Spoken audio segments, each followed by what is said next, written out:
I'm divorcing you and I've already sold our beach house to start over with my trainer, she laughed through the phone.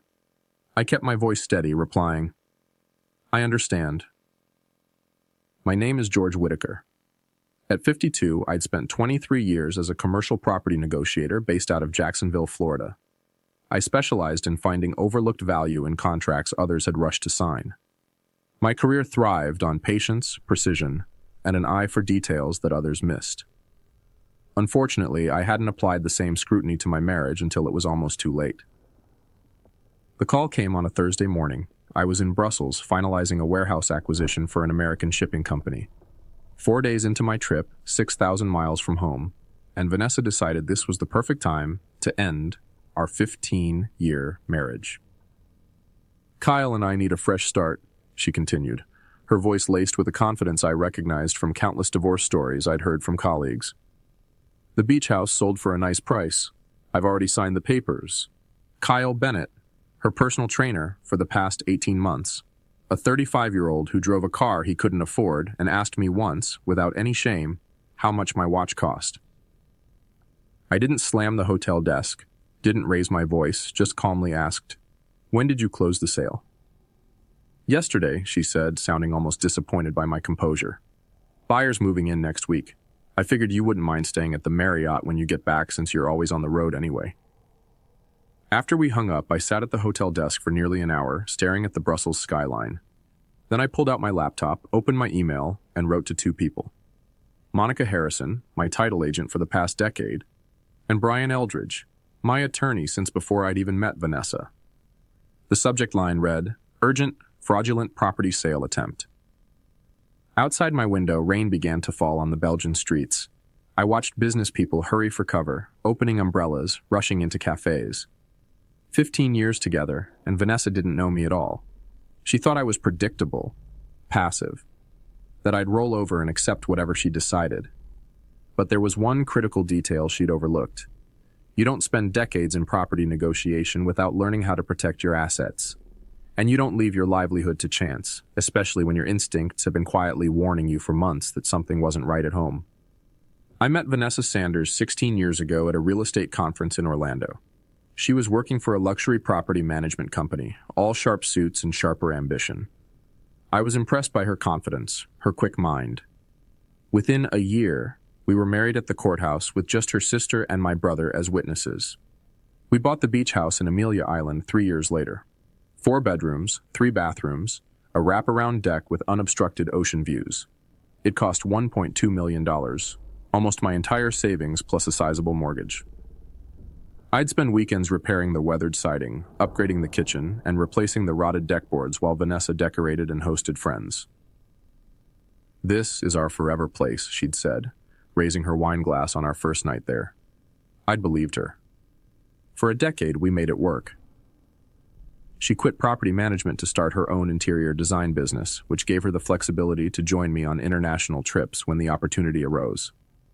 I'd extended my business days to include weekend getaways in Paris, Barcelona, Tokyo.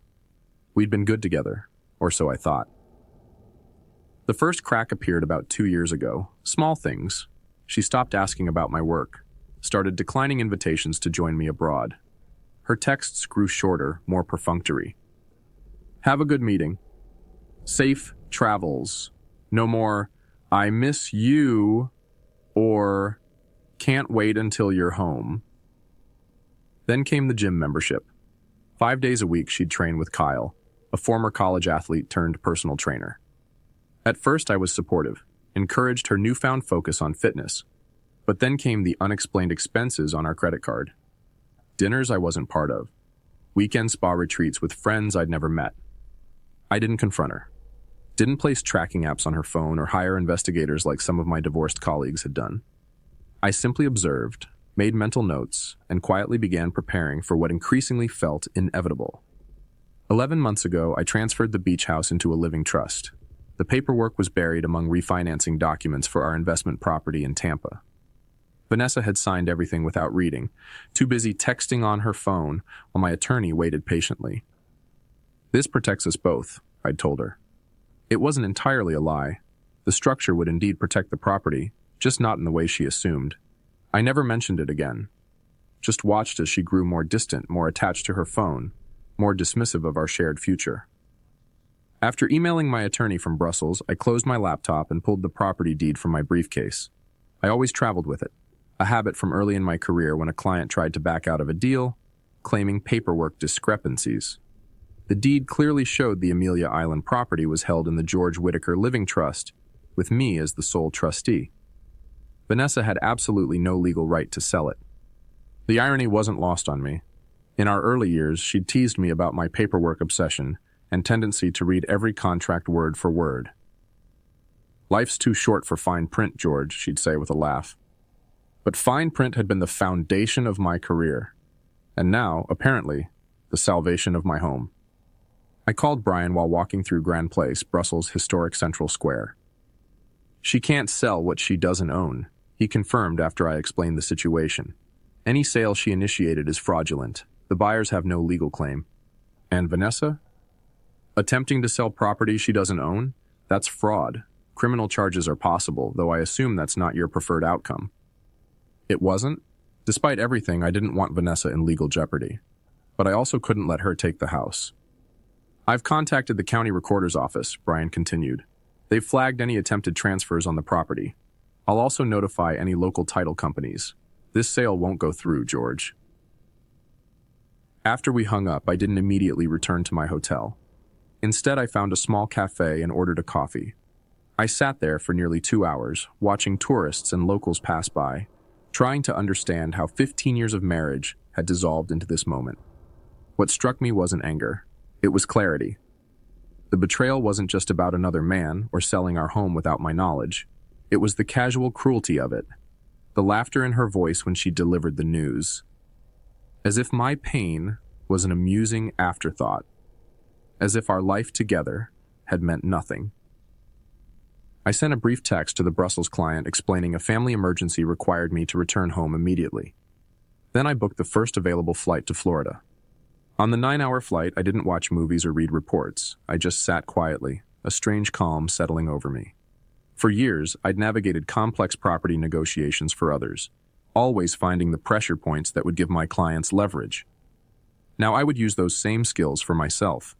This wasn't about revenge, it was about justice, balance, setting things right. By the time the plane touched down in Jacksonville, my course was set.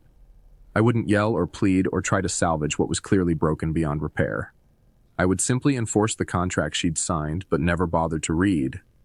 In property matters, signatures always matter more than intentions. That was a lesson Vanessa was about to learn. I didn't tell Vanessa I was coming home early. I rented a car at the airport and drove the 40 minutes to Amelia Island in silence. It was just after noon on Saturday when I pulled into our driveway. A black Mercedes convertible I didn't recognize was parked in my usual spot. Kyle, I presumed. The front door was unlocked. I could hear laughter from the kitchen, Vanessa and a male voice discussing what sounded like renovation plans. "The wall between the living room and dining room should come down first," the man was saying. "Open concept is everything in beach properties." I set my suitcase down quietly and walked toward the voices. Vanessa was leaning against the kitchen island, wearing a sundress I'd never seen, a glass of champagne in her hand. Kyle stood behind her, his arm casually draped around her waist, pointing at something on a tablet. They both looked up as I entered. Vanessa's smile faltered for just a moment before recovering. "George," she said, surprise poorly concealed. "I didn't expect you back until Monday." "Clearly," I replied, glancing at Kyle, who at least had the decency to remove his arm from my wife's waist. "This is awkward," Kyle said with a nervous laugh. "I should probably go." "Actually," I countered, "I'd prefer if you stayed. This concerns you too, apparently." Vanessa's expression hardened. "We don't need to make this difficult, George. I've been unhappy for a long time. We both deserve a fresh start." I nodded calmly. "I agree completely, which is why I've already spoken to my attorney about the fraudulent property sale you attempted." The color drained from her face. "What are you talking about?" I placed my briefcase on the counter and retrieved the trust documents and property deed. "The beach house isn't yours to sell, Vanessa. It hasn't been for almost a year." Kyle looked confused. "You said the sale was final," he said to Vanessa. "It was," she insisted. but I could see the uncertainty creeping into her expression. Check the deed, I suggested. The property is owned by the George Whitaker Living Trust. You signed the transfer papers last May. Remember those refinancing documents you didn't bother to read? She snatched the papers from my hand, scanning them frantically. This isn't possible, she whispered.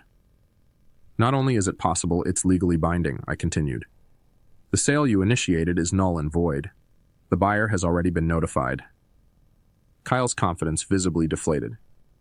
I'll wait in the car, he muttered, making a quick exit. Once we were alone, Vanessa's shock transformed into rage. You tricked me, she accused. No, I corrected her. I protected my assets, which is standard practice in my profession. You chose not to read what you were signing. That's not trickery. It's negligence. She tried a different approach, her voice softening. George, be reasonable. We can split the proceeds. There's no need for lawyers. Except there are already lawyers involved, I replied. Not just mine. The buyers are understandably upset about purchasing a property from someone who doesn't own it. They're considering their own legal options. You wouldn't, she whispered. I'm not doing anything, I clarified. I'm simply enforcing the legal ownership of the property. What happens next depends entirely on how you choose to proceed. Vanessa's face hardened again. She grabbed her phone from the counter. I'm calling my sister's lawyer. You won't get away with this. I didn't argue, just nodded and said, You should definitely consult an attorney. I'll be staying at the Hilton downtown tonight to give you space, but to be clear, this house is not being sold, and I'll be moving back in on Monday. As I turned to leave, she called after me, This isn't over, George. I glanced back at her, standing in the kitchen we'd renovated together, champagne still in hand. Actually, Vanessa, I think it is. Sunday morning, I met with Brian at his office. The space was quiet, empty of the usual paralegals and assistants who filled it during weekdays. Brian looked tired but determined as he spread several documents across his desk. There's more, he said without preamble. I had my investigator do some digging after your call. He pushed a folder toward me. Inside were bank statements, credit card receipts, and property records I'd never seen before. Vanessa's been busy, Brian continued. She opened a separate account last year, transferred about $170,000 from your joint savings. The amount hit me like a physical blow. That was the majority of our liquid emergency fund. There's also this, he added, sliding another document forward. Preliminary paperwork for a retail space in Savannah. Lease is in both her name and Kyle Bennett's. They're opening a fitness boutique, signed 3 months ago. I stared at the pages, trying to process what I was seeing. This wasn't an impulsive affair. This was calculated, planned. They'd been working toward this for months, maybe longer. The timing makes sense now, I said, more to myself than Brian. She wasn't just selling the house for a divorce settlement. She needed capital for this business. Brian nodded. And there's one more thing. The buyer for your beach house? It's a shell company. Guess who owns it? Kyle. His brother, Jason Bennett. They were trying to get the house at below market value through a fraudulent sale, then likely flip it for profit after you discovered the sale and were forced to negotiate. The pieces clicked into place with sickening clarity. This wasn't just Vanessa leaving me for another man. This was a deliberate financial scheme to extract maximum value before discarding our marriage. I felt something shift inside me. The calm acceptance I'd maintained since her phone call transformed into something colder, more focused. This wasn't just about protecting what was mine anymore. This was about accountability. What are my options? I asked.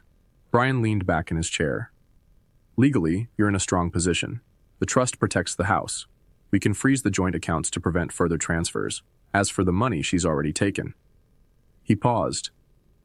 That's trickier. Florida's an equitable distribution state. She could argue it was her share of marital assets. And the fraudulent sale attempt? That's where we have leverage. It's criminal fraud, potentially grand theft depending on how a prosecutor views it. But I'm guessing you don't want to see your wife in jail. He was right. Despite everything, I didn't want that. But I also wouldn't be played for a fool. Here's what I propose, Brian continued, pulling out another document. A divorce settlement that's fair but firm. She returns 60% of the transferred funds, waives any claim to the beach house. You waive any claim to her new business venture. Clean break, no criminal charges. I studied the draft agreement, weighing my options. And if she refuses? Brian's expression was grim. Then we pursue all available legal remedies, including potential criminal charges for the fraudulent property sale. But let's try the civilized approach first. As I left Brian's office, my phone buzzed with a text from Vanessa. My lawyer says you're bluffing. The house is joint property regardless of your trust trick. See you in court. I showed the message to Brian, who shook his head. She's getting bad advice. The trust documentation is solid. Send the settlement offer, I decided. But prepare for court. I don't think she'll take the reasonable path. I spent the rest of Sunday in my hotel room, reviewing financial records and property documents. With each page, each discovery of Vanessa's deception, my resolve strengthened. This wasn't just about a house anymore. It was about standing my ground against someone who thought they could simply take what I'd spent decades building. Monday morning, I checked out of the hotel and drove to the county courthouse. Brian had filed the divorce petition first thing, along with an emergency motion to prevent any property transfers pending resolution of our case. By 10 a.m., it was official. Vanessa couldn't legally sell the house even if it hadn't already been protected by the trust. Next, I visited First Coast Bank and spoke with the branch manager, Thomas Parker, an old client from my early days in property negotiation. Within an hour, I'd separated my accounts from Vanessa's and secured my remaining assets. Anything else I can help with, George? Thomas asked as we finished the paperwork. Just one thing, I replied. Can you tell me when the next automatic payment to Elite Fitness is scheduled? He checked the system. There's a recurring payment of $300 set for tomorrow. It's been charging monthly for about a year and a half. I nodded. Please cancel that. And any other automatic payments except utilities for the beach house. By noon, I'd updated my credit cards, notified my company's HR department about changes to my benefits, and spoken with our insurance agent. Methodically, I was untangling 15 years of financial entanglement. My phone buzzed repeatedly throughout the morning. Vanessa, then her sister, then a number I didn't recognize that I assumed was her lawyer. I let them all go to voicemail. Around 2 p.m., I drove to the beach house. Vanessa's car was gone, but the Mercedes still sat in the driveway. I used my key to enter, half expecting the locks to be changed, but they weren't. Kyle was in the living room, hurriedly packing a duffel bag. He froze when he saw me. I was just grabbing my things, he said quickly. I didn't respond, just stood in the doorway watching him. Look, man, he continued, growing visibly uncomfortable. This wasn't personal. Vanessa said the marriage was over long before I came along. Where is she? I asked. At her sister's. She's pretty upset. Said you were trying to ruin her. I almost laughed at the irony. Is that what she told you? That I'm the villain in this story? He shrugged, avoiding my gaze. She said you were controlling, that you trapped her in this town while you traveled the world. And the business you two were planning to open with money from selling my house? Was that my fault too? His eyes widened slightly, a confirmation that Brian's information was correct. That's what I thought, I said. You can tell Vanessa that her settlement offer is at Brian Eldridge's office. She has 48 hours to accept before we proceed to a contested divorce and potential fraud charges. Fraud? The fear in his voice was unmistakable. What are you talking about? Attempting to sell property she doesn't own, opening businesses with misappropriated funds. Take your pick. Kyle grabbed his bag and moved toward the door. I stepped aside to let him pass. One more thing, I called after him. The buyer, Jason Bennett. Your brother, right? Tell him if he wants to avoid being named as a co-conspirator in the fraud investigation, he should formally withdraw his offer on this property by close of business today. The look on Kyle's face confirmed everything. Within an hour, my phone rang. Brian with news that Jason Bennett had contacted the real estate agent to rescind his offer on the beach house. By evening, I'd changed the locks, deactivated the old security system, and installed a new one with cameras. I ordered delivery from the seafood restaurant Vanessa and I had frequented in happier times and ate on the deck overlooking the ocean. The waves rolled in steadily, unchanging despite the chaos of human lives. Tomorrow would bring more legal maneuvers, more angry calls, more untangling of the life we'd built. But tonight, sitting in the house that remained mine, I felt a quiet satisfaction. Not joy, the end of a marriage could never bring that, but the solid certainty that comes from standing your ground when someone tries to take what's yours. 3 weeks later, I sat across from Vanessa in Brian's conference room. Her attorney, a young man with an expensive suit and nervous eyes, shuffled papers while attempting to project confidence. Vanessa hadn't spoken directly to me since that day in the kitchen. She'd communicated only through increasingly desperate legal threats that Brian had systematically dismantled. Today was meant to be a pretrial hearing, but we all knew it wouldn't get that far. The evidence was too overwhelming. "Before we begin," Brian said calmly, "I'd like to submit these into evidence." He slid 3 documents across the table: the trust deed, bank records showing Vanessa's systematic withdrawal of funds, and a signed affidavit from Jason Bennett, admitting to the fraudulent property purchase scheme. Vanessa's lawyer quickly scanned the affidavit, his expression falling. He leaned over to whisper something in her ear. Her face remained rigid, but I could see the defeat in her eyes. "We're prepared to settle," her lawyer announced after their hushed conversation. Brian nodded. "Our terms are simple. Vanessa returns $100,000 of the misappropriated funds. She relinquishes all claims to the beach house and other properties held in the trust. George waives any right to her new business venture and agrees not to pursue criminal charges." "And if I refuse?" Vanessa asked, the first words she'd spoken all morning. "Then we present this evidence to the district attorney," Brian replied matter-of-factly. "Fraud over $100,000 carries serious penalties in Florida." Her lawyer placed a restraining hand on her arm. "We need to discuss this privately." They left the room for 17 minutes. When they returned, Vanessa wouldn't meet my eyes. "We accept the terms," her lawyer stated. I didn't speak, didn't gloat, just signed where Brian indicated and watched as Vanessa did the same, her signature as familiar to me as my own after 15 years of shared tax returns, Christmas cards, and anniversary notes. It was over. 6 months later, I stood on the deck of the beach house, coffee in hand, watching the sunrise over the Atlantic. The property looked different now. I'd renovated the kitchen, replaced the weather-beaten siding with something more durable, and installed hurricane windows throughout.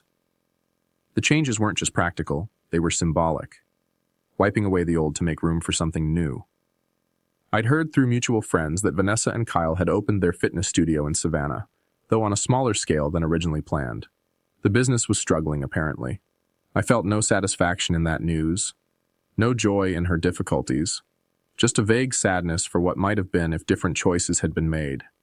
The divorce had finalized 3 months ago. Clean. Final. The settlement terms executed without further drama. Vanessa had returned the agreed-upon funds, which I'd promptly invested in a commercial property in downtown Jacksonville, a small office building with steady tenants and reliable income. My phone rang. Monica Harrison, my title agent. "Just checking in," she said when I answered. "How's the beach house?" "Getting better every day," I replied, watching a pair of pelicans glide over the waves. "Thanks again for your help with the trust setup." "That's what friends are for," she said. "Actually, I'm calling because I found another investment property that might interest you. Similar structure to what we did with the beach house, but commercial. Good protection, steady income." "Send me the details," I said. "I'm interested." After we hung up, I continued watching the ocean. The waves rolled in, steady and predictable in their rhythm. There was comfort in that consistency, that natural order that couldn't be manipulated or stolen away. I finished my coffee and headed inside to get ready for work. The house was just a house, wood and glass and concrete. But it was mine, and sometimes that's enough.